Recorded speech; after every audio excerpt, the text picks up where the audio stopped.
Nowhere to hide.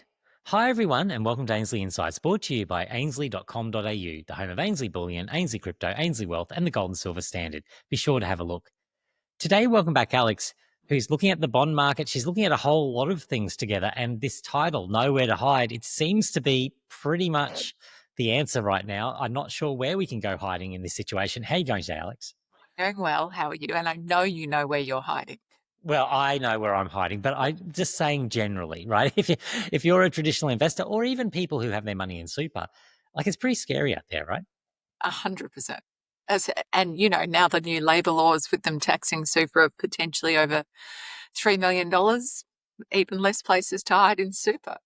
And we've just had constant conversations about this. So many people engaging, whether it's on our videos or just in the office, about this super angle. It's ridiculous, but we could go on all day about just that one point. um, the angle today, you were looking at specifically the perception around US and Japanese bonds. Now, some people will probably be familiar with the idea that, okay, we've probably had a little bit of turmoil in the US markets. They don't necessarily think about the Japanese bond market, but in many ways, that's worse, right? Japan's debt to GDP is way worse than the US. So 100%, Japan is a lot worse. You've basically got a minority government under Ishibu.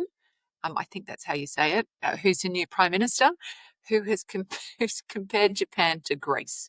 So we all remember Greece after the GFC, the rolling defaults. They ended up taxing their citizens hugely to try and drive down their debt.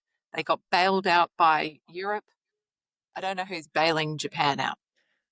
And how bad does it have to be to have the prime minister come out and compare your own country to the worst, example from the global financial crisis? That's insane, right? Well, I mean, I think he was being a bit dramatic. He was in the parliament, but they were talking about cutting taxes because they've just had a negative 0.7% GDP in the first quarter. So they're starting to panic. So what's the answer to every sugar hit government? Give your citizens something and pray. So he's just saying there's nothing more to give.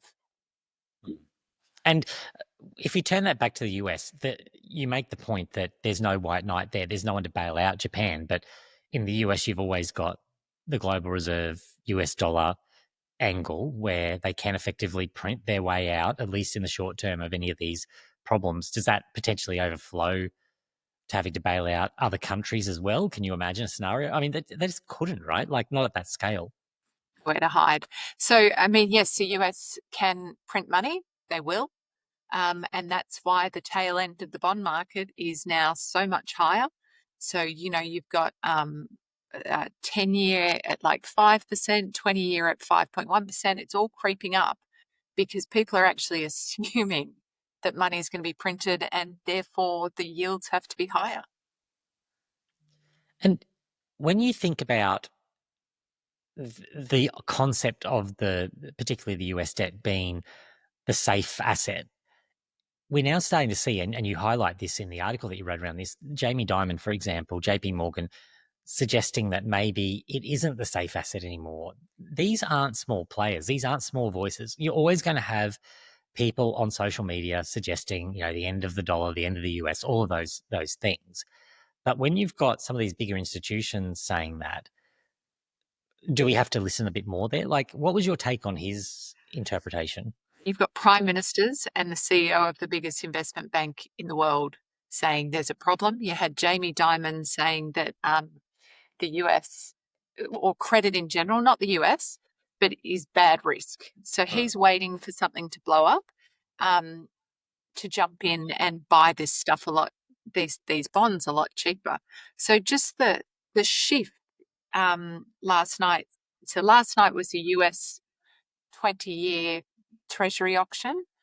Um, it's driven rates to October 2000 levels, and um, the yield went up from 5 to 5.1% on the auction.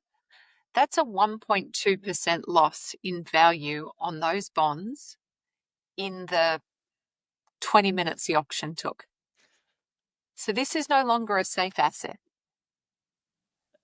It makes Bitcoin look stable in some of those moves because sometimes I think people don't understand that it moved up by 0.1%, but 0.1%, I mean 0.5% if you're talking 5%, that's a 10% move. Like it's tricky to get your head around the maths, but a small move in yields is not meant to has a large impact. So it's not meant to be some of the numbers we're seeing.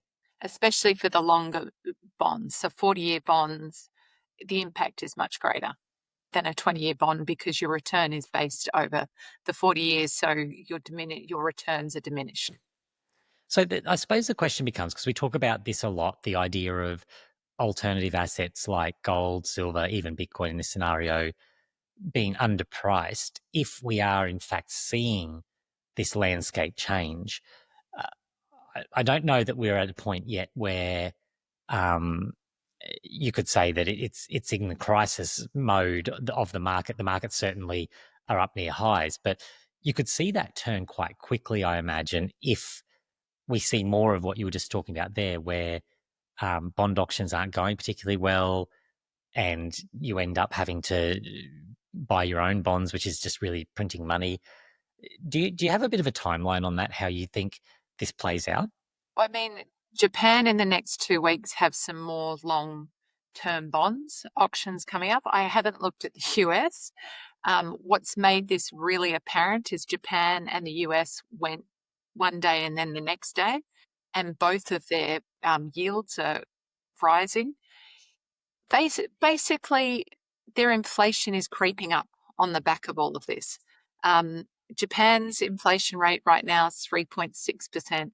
The US is 2.3%. They're not getting it down, and the only thing they can do is lift interest rates at this point in time, crash stock markets to drive the long-term yields down. Because what that does is it drives inflation now down, and that means your return that you need becomes lower in the future. So the only thing they can do is crash the economy, or we can continue down this merry little path of sugar hit governments. Trump's talking tax cuts, Japan's talking tax cuts, and it's all got to be funded by more debt, which is just more inflation. And the big beautiful bill originally there was some rejection of that. It appeared like there might be a little bit of pushback, but now it doesn't necessarily look that way. It looks like some of these things will go through. I mean, I'm interested in your perspective on this too. I've seen some stuff on Elon Musk recently. Seems to be stepping away very rapidly from the whole idea that Doge would achieve anything. Looking at some of that data, you've got this, the spending is now higher in this first year under Trump than it was under Biden's last year. And you go, well, did any of that achieve anything at all? Is it even, to me, it's like the illusion's even gone now when you've got Trump and the bill suggesting we don't care at all about any sort of fiscal restraint. I mean, Trump is trying to get money back on tariffs and hand that back through on income tax cuts. So arguably, as long as they offset each other, that would be okay. But I don't think anyone even knows what these tariffs are going to look like. I think Trump came out last night and started talking 75% tariffs again, didn't he?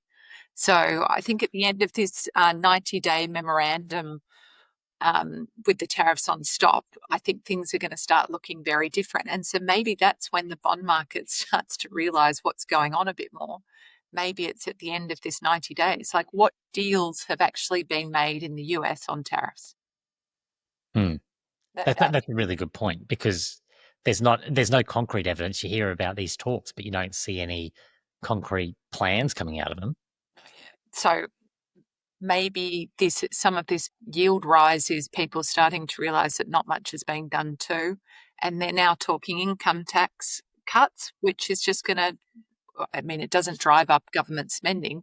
It drives down government receipts, which drives up the deficit in its own way. So the last question to wrap this up, you alluded to this before.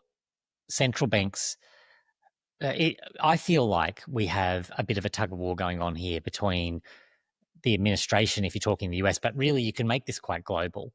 This idea of government spending continuing to do that. They might say we're going to resist, we're going to restrain, but the evidence is clearly that they're not.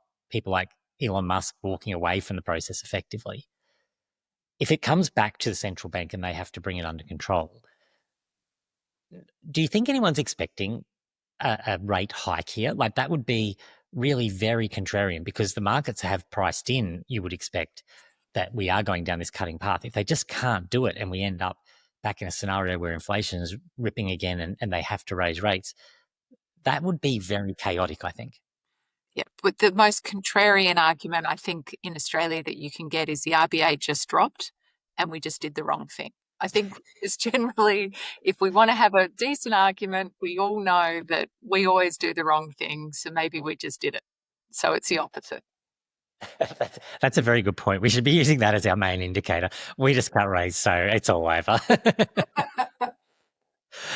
Look, it's a fascinating area, and always appreciate you keeping us up to date on what's going on there. It's certainly one to watch. The bond market is tricky. I acknowledge that, and people sometimes sort of they go, "Oh, it's over my head. I don't understand what's going on there." But it just comes simply down to debt, and if it looks at the moment like it might be getting a little bit out of control. So, do you know what?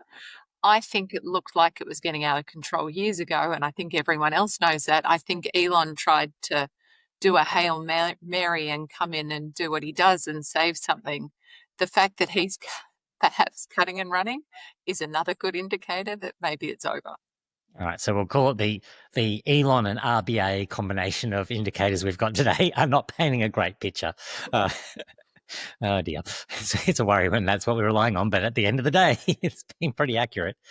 Look, thanks again, Alex. Really appreciate your work on that today, and I'm sure people will appreciate digging into that as well. So thank you. Yeah, everyone needs to pay attention. It doesn't look great right now. No, it does not. Thank you, everyone, for watching. We'll chat again soon.